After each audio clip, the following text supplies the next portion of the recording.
Welcome to the Heroic Investing Show. As first responders, we risk our lives every day. Our financial security is under attack. Our pensions are in a state of emergency. A single on-duty incident can alter or erase our earning potential instantly and forever. We are the heroes of society. We are self-reliant and we need to take care of our own financial future. The Heroic Investing Show is our toolkit of business and investing tactics on our mission to financial freedom. Hello, everyone, and welcome to episode 148 of the Heroic Investing Show. So today I have an awesome interview with a gentleman who hails from up in the Pittsburgh, Pennsylvania area. It's Mr. Casey Stubbs. And Casey, you can find out more about him at CaseyStubbs.com, CaseyStubbs.com. So Casey is a Army veteran, U.S. Army veteran, so that qualifies for him for being on the Heroic Investing Podcast, as would anyone who is a firefighter, EMT, first responder. So, what we do on this show is we help individuals, we help heroes like all of those mentioned before to find time in their own world, so get some passive income so that they can focus on that unique genius that they can bring to the world, something that they know they're really good at, that others have said, wow, you're amazing at that. You should do more of it. You should sell that, or you should teach people that. But you just don't have the methods in place to do it. And becoming an entrepreneur, perhaps, is a little bit daunting, and you don't have anyone out there who could be a good role model to teach you how to do that, how to run that small business. So one of the things we try to do here is bring examples of individuals from this group of first responders and military and veterans that have done so and that can help you out. And Casey is absolutely one of those people. So my name is Gary Pinkerton, and I hope you really enjoy this show. A little bit about Casey. So as I mentioned, a U.S. Army veteran. He's also an entrepreneur. He's dedicated to helping people from all walks of life achieve financial freedom and abundance in their lives. So back in 2009, he launched his first trading business, which generated over $6 million in revenue before being acquired by someone else. And since then, he has turned to kind of helping people market their business. And he loves helping investors. He loves helping people who like to trade on the stock market. That's not necessarily my gig or a lot of the listeners to this show, but he also likes to help veterans and help them market their business and get their business up and running. And I can tell you from personal experience that marketing is what keeps the wheels turning. And it is the thing, getting out there, either personally doing it or leveraging the web, leveraging, emails and podcasts and all other sources of media today is what keeps things rolling. And having a professional help you will get you back that one scarce resource that you have in life, and that's time. Right? Time's the only thing we can't do. If we spend money on the wrong advertising gig, the wrong virtual assistant, the wrong education course, you can go get it back, but you can't get back time. And so many of us have spent a large portion of our lives in service to other individuals, other people, the world. And now we want to try to, 10x that, right? We want to take our own unique idea, our own service, our own product, and share that with the world on a big scale. So because we're a little bit behind, we're not starting this in our 20s, it really is helpful to have somebody to help you with the marketing side, somebody who has successfully done it with multiple businesses. So after his company was acquired, Casey went on to create several other companies. But the one where his passion really lies is helping people market their business, helping people bring their business to the next level. Casey he told me he really loves, if he can tie into that, the fact that this person is an American hero out there, helping them continue to improve the lives of others really gets him going. So I think you'll really enjoy this conversation with Casey Stubbs. I had the pleasure of being on Casey's show, and I will announce that for you listeners once we have that nailed down. So this show, I think, is planned to run on Wednesday, which is the 19th of September. And if that all works out correctly, it'll be the day before Patrick Donahoe's Paradigm Life's Cashflow Wealth Summit. And I have the unique pleasure of being on there with a very close friend, Aaron Chapman, who is a mortgage broker. He's a lending provider. And he's also an amazing guy who sees himself as the CFO for your company, Chief Financial Officer for your company, which is your real estate and your other passive income sources. And he has done tremendous things for my life. I've done about 18 loans through him at this point. And also is Jason Hartman. I think he opens up day one on Thursday the 20th. So please do get by there and see those 20 or so amazing individuals that are going to talk to you about how to improve passive income, how to improve cash flow in your life. And it's not all about real estate and rental property passive income. There's many other sources. In the past, we've talked about royalties like royalty exchange, talked about other kinds of revenue and royalties, and just how to do passive income from other kinds of real estate other than just single family homes that Jason and I focus on. So please do get over there. I think you're really going to enjoy this. And in the past, I can't guarantee it this year, but in the past, Patrick Donahoe has allowed people who attended to have like 30 days of access to the previous 3 years. This is the 4th anniversary of this. And there's some great ones in there from Kiyosaki's, from his advisors, from many other people. So please do jump out there. If you hear this afterwards, no worry. We'll figure out a way to get you there. Just reach out to me at Gary@GaryPinkerton.com. Gary@GaryPinkerton.com. With that, let's go hang out with Casey Stubbs and let's learn something about how to improve our business through marketing. Thank you.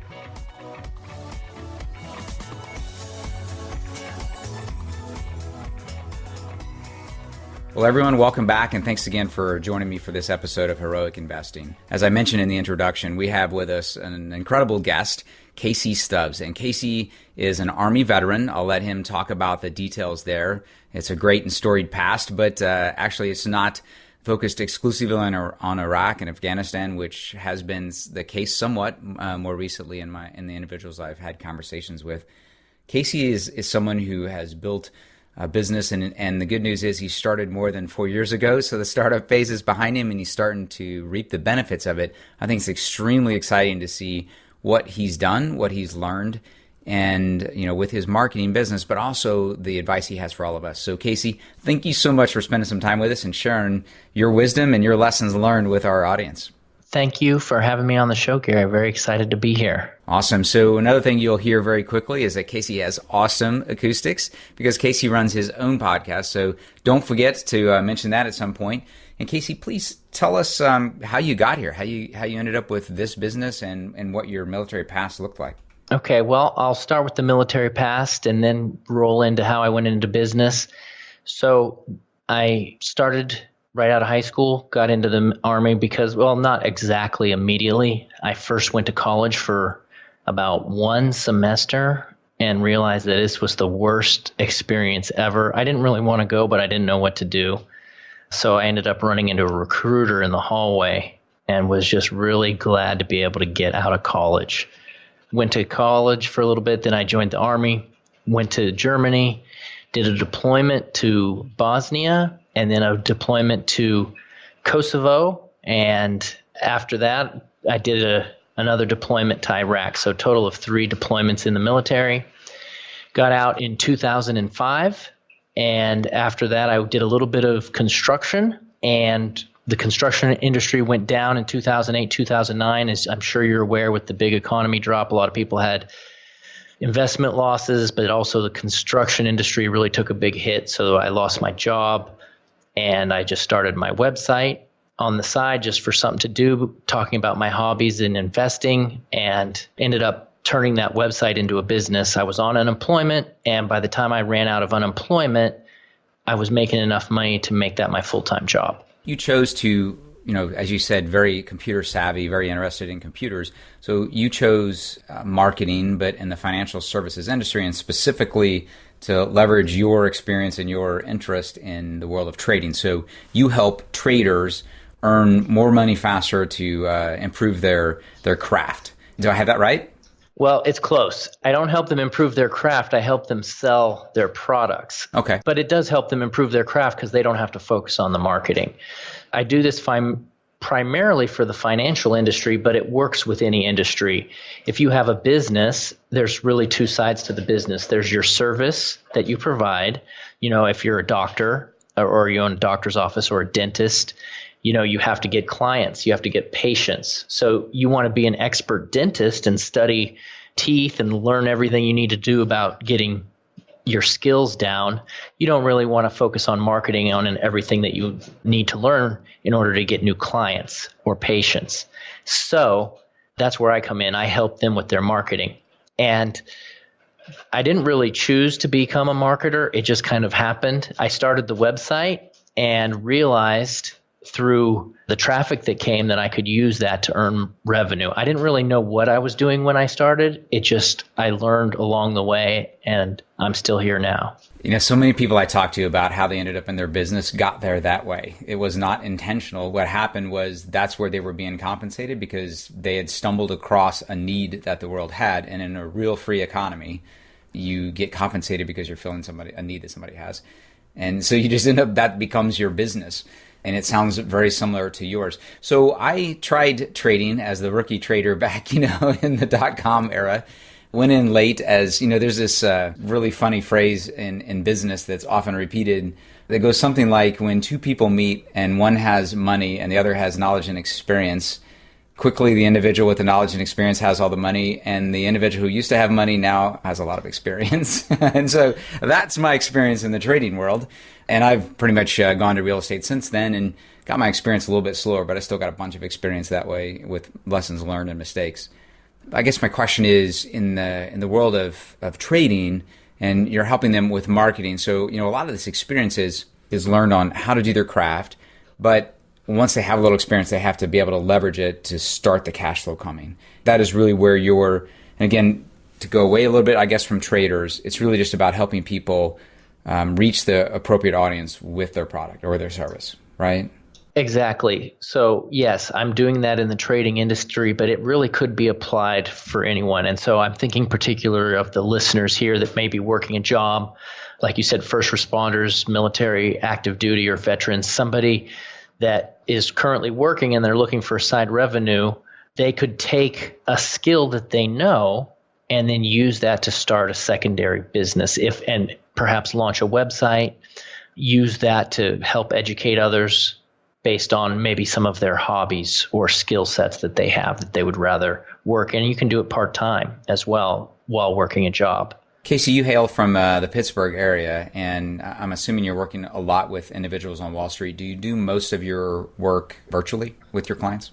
I would say that I do a good bit of it virtual, like on phone or video conference and email. And yeah, most of that happens that way.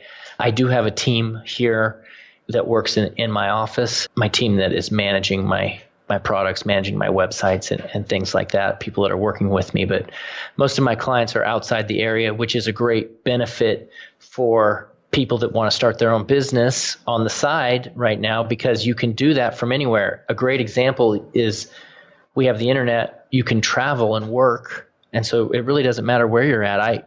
I take working vacations where, I take my family, we go out, we were gone like for a month this summer, and my wife will be driving, I'll be sitting with the laptop, and I can work while we're going across the country. Yeah. And my business, as the listeners know, is the same. I'm in the financial services industry as well, typically insurance-based, non-market integrated, but I do the same thing. I meet with all my clients over the internet virtually through video conferencing, as does my co-host, Jason Hartman. He sells real estate or lines up clients or investors with individuals in local markets that have products.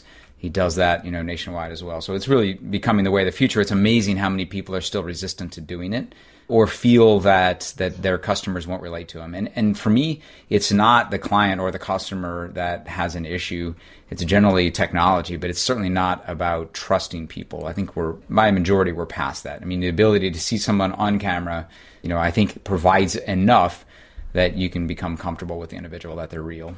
Yeah, I agree. I think that it can be hard to adopt new technologies, especially for people that don't like to change. And who really likes to change?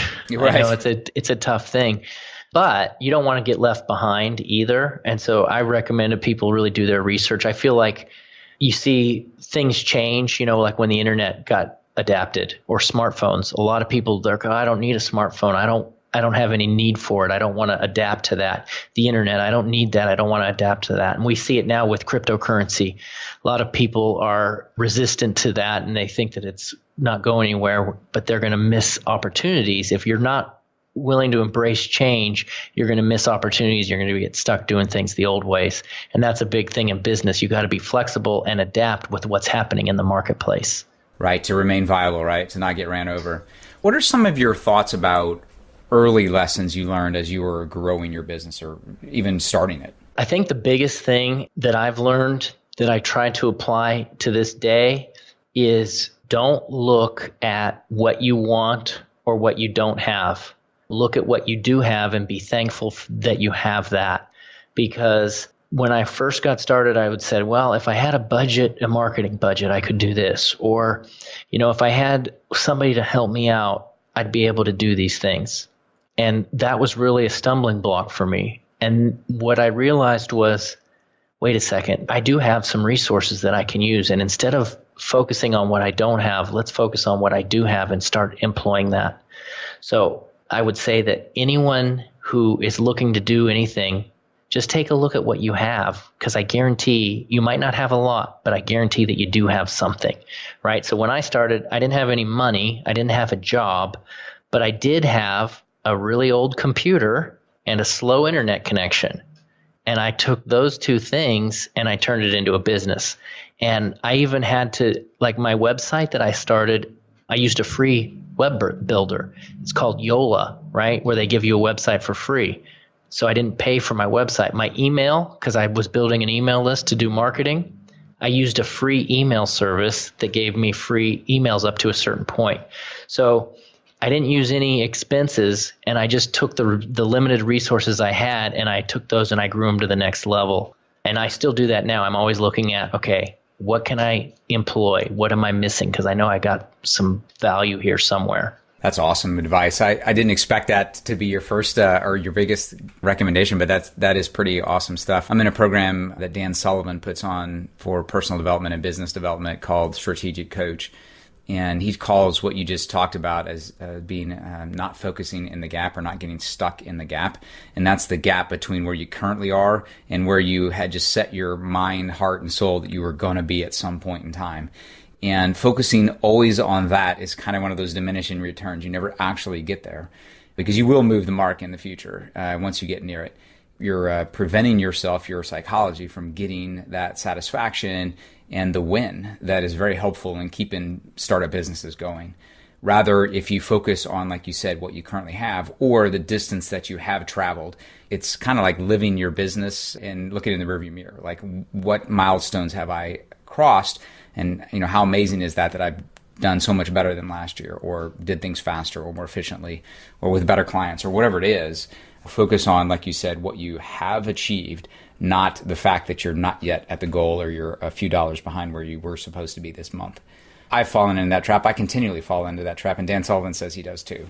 You can get out of it quicker, though, when you recognize what you're doing, I think. I think those of us that are very ambitious have the ability to fall into that because we want so much, Yeah. So I've got big goals and I'm always looking ahead. And my wife will remind me, she says, can you for once stop thinking about the future and think about what's happening right now? And so then when she says that, I said, oh, yeah, you're right. That's Sorry. Awesome advice. That is awesome advice. We'll dream away, our kids. And I have a very close friend Jim Shields, who runs an organization called Family Board Meetings. And he's coined this phrase, maybe patented it or trademarked it, I'm not sure, but about 18 summers. And it's just a reminder that some members of your family that are there for a short time, your children, you only have 18 summers to make a huge impact. And if you're always focusing on the future, those things fly by. I know this from sobering experience. My kids are 14 and almost 17.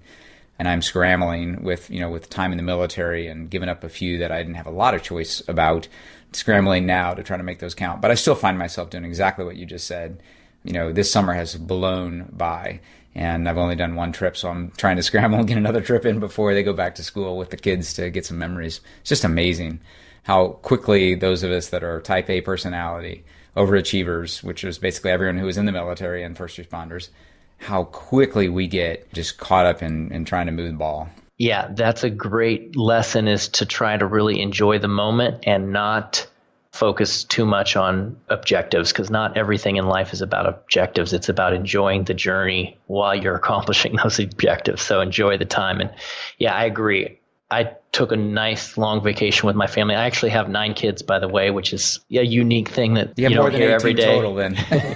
Yeah. More than 18 summers. My oldest are just graduating now, high school, and my youngest is 5. And so we Had a lot of fun together in the summer. Awesome. You mentioned that you didn't have a lot of fun in college, but I think you've been back. Did you go back for education after you left the Army? I did a little bit. I ended up getting my associate's degree, and so I can't totally dismiss it. I don't like to admit to it, but I did actually do that. I just did it online through a local community college. Yeah, so I did go back to school. Yeah, and I went the total other path, a couple years older than you, and I just go to school, get a good job, and work for one company your whole life, or for me it was the military. But I've been an entrepreneur at heart and kind of wish I hadn't taken that path. But I was a little scared that the alternatives were not pretty, growing up poor in the Midwest. So I won't justify my actions, but I envy my oldest son, actually, is where I should go, in that he's very, what I want to say, balanced about this idea of college. Like, he will do it to an extent, like yourself, if it makes sense, but he's not going to go just because his buddies are, and he's not going to build up a big debt. So I'm really proud of him for making that approach. And certainly it wasn't coming from my example, because I was totally into get more degrees, get more stuff after your name. I have kind of learned from my ways, but I love the approach of balance that you and my son are considering doing. Yeah, I think it's pretty smart nowadays, because going in with a big debt is not a real smart thing to do. It's terrible to start your life with such a big hill to climb. We got enough hills to climb as it is. But I do love learning. I think that's one of the things about entrepreneurs is they might not like school, but they find out that they love learning. I study and read, and reading is my favorite thing to do, and just learning the stuff that I want, not what my teachers are telling me. Exactly. We don't hate learning. We hate, studying things that we see no value in studying. Kiyosaki talks about that all the time, about beating up his teachers and getting in trouble because he didn't understand how that was going to add value. Yeah, and I'm sure you've probably talked about his book, Rich Dad, Poor Dad. That's like one of my favorite books. I've read that a couple times, and it's just so fantastic. The mindset about being an entrepreneur versus getting security from a job is huge. I think that's another big takeaway for people, is just don't always be settling for working for a paycheck, Yeah, he's got a lot of great books. I've met the man numerous times. Certainly a hero of mine, being so involved with real estate, being a veteran, a Marine who's had combat time in Vietnam. One of his more controversial books has a great title. It's Why A Students Work for C Students and B Students Work for the Government. And it wasn't necessarily his bestseller, but being a B student that worked for the government for many years, he kind of hit a little bit close to home. I think, though, it's kind of speaks to a little bit of a trap that you can get into if you just follow without really questioning why you're studying what you're studying. You get yourself caught up with a lot of debt, like you said, and the A students find themselves needing to work for people who have other options. And the reason the C students own businesses is because maybe they didn't stick with school, or they don't have the debt, so they have the ability to kind of launch out there and do it. And that's what I want for all of my listeners. Is I'm not saying you have to quit early. You can go 30 years like I did, but you want to have the option to always do it, so that when you are sticking with your company or with the military or whatever it is, you're doing it on your terms. Life is so much better when that's the situation, as opposed to, I hate this, but I don't have any choice because I have lots of debts. Right. And I think I'll put a little disclaimer here.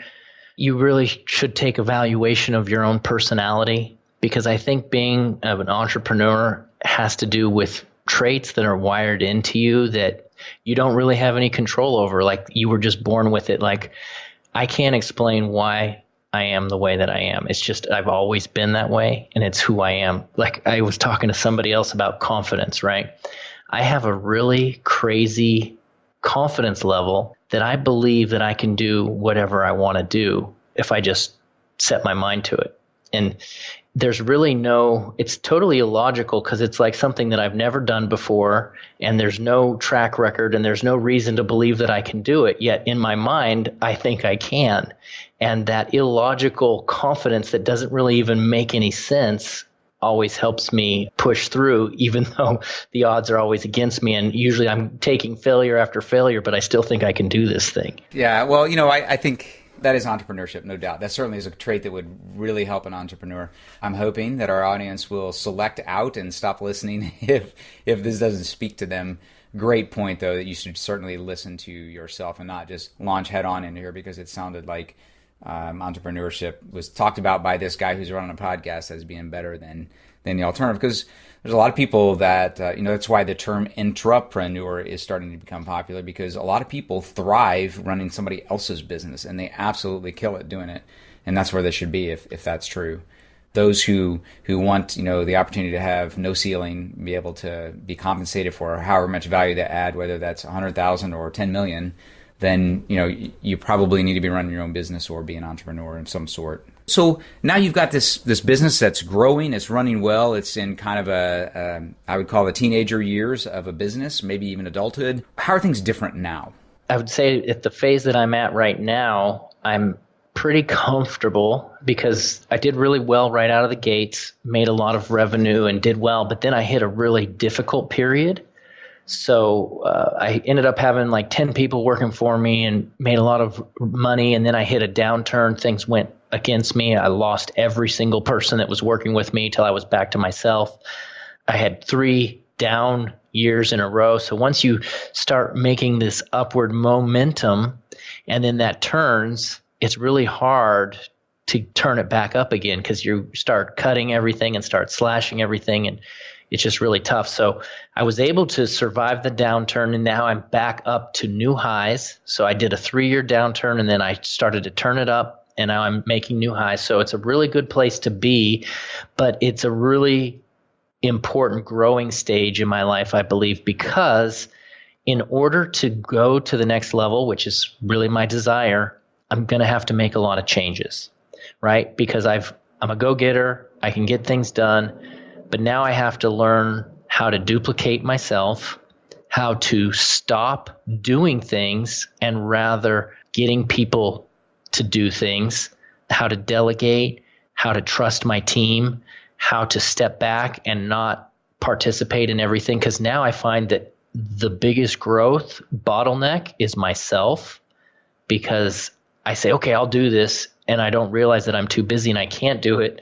And then my team ends up saying like, okay, you need to do this, and I don't. And so I've got to get to the point where to grow, I have to change, basically. Yeah, I'm in some of the very similar things. So I've taken on a coach. I've joined a kind of a business development program. What would be your advice? What things have you done or plan to do? The way that I change is I'm reading a lot. I'm doing the same thing. I've had a coach. I'm not working with a coach right now. I'm in 2 high-level mastermind groups of business owners that are above me, either equal or above me, that I can interact with and learn from and just build friendships with. The way that I approach business is it's all about building relationships and friends, right? So I meet people that I like and I continue to do business with them and I make money with them, and so it's a really great scenario. You build friends and make money at the same time. And when you have that philosophy, if a deal works out and you make money, great. If not, it doesn't really matter because it's not really about the money anyways. I mean, the money's kind of like a side benefit. Yeah, awesome. Well, I think you've done that here. I think you've met a friend, hopefully. So as far as on the education side, I know that you have some education platforms that you use for personal education, for financial education, and in general just have a website where your wisdom and assistance for others is located. So can you give us a little bit about some resources there? The biggest resource for your listeners would be my podcast, which is called the Cashflow Hacking Podcast. And you can get access to that either by Googling it, the Cashflow Hacking Podcast, or going to my website, CaseyStubbs.com, and my podcast is listed there. And I bring in experts, kind of like yourself, of people that have strategies on how to increase their cash flow, how to grow their revenues. And I think that's something that most people are interested in. And so I'll just give a little background on the show. I started it in March of this year. And since I'm a marketer, my strategy was I'm going to start it so I can get a lot of traffic, because I went to a marketing conference called the Traffic and Conversion Summit in San Diego. It's a great marketing conference if anybody's into marketing. And the big takeaway was podcasts is the way to go. And so I'm like, whenever I do something, here's another lesson built in. Whenever I take an education or I do any kind of learning, I make a requirement of myself that I take at least one action step, because if I'm going to pay money for some mentoring or something and I don't do it, it's a total waste. So my action step from the conference was to start a podcast. And to make a long story short, the purpose was for traffic, but what ended up happening was I ended up educating myself by bringing in really smart people onto the show. And so it's so wonderful that I can learn all of this material by bringing in these great people. So I'm actually applying the things that my guests are teaching me. One guest taught me how to launch a book in 21 days. And I'm like, oh, I got to do this. And so I actually went ahead and did exactly what he said. And my book is going to be launched in probably a week or so. So the point is just that it's been such a benefit to me personally and to my listeners because I just learned so much great stuff from the show. And you probably have experienced some stuff like that as well. Yeah. You learn a tremendous amount when you focus on others and trying to provide content. You have guests who come on who are doing the same thing, and it's just a very kind of open give environment. Certainly, I have learned a tremendous amount from you and from everyone else who's been on the show.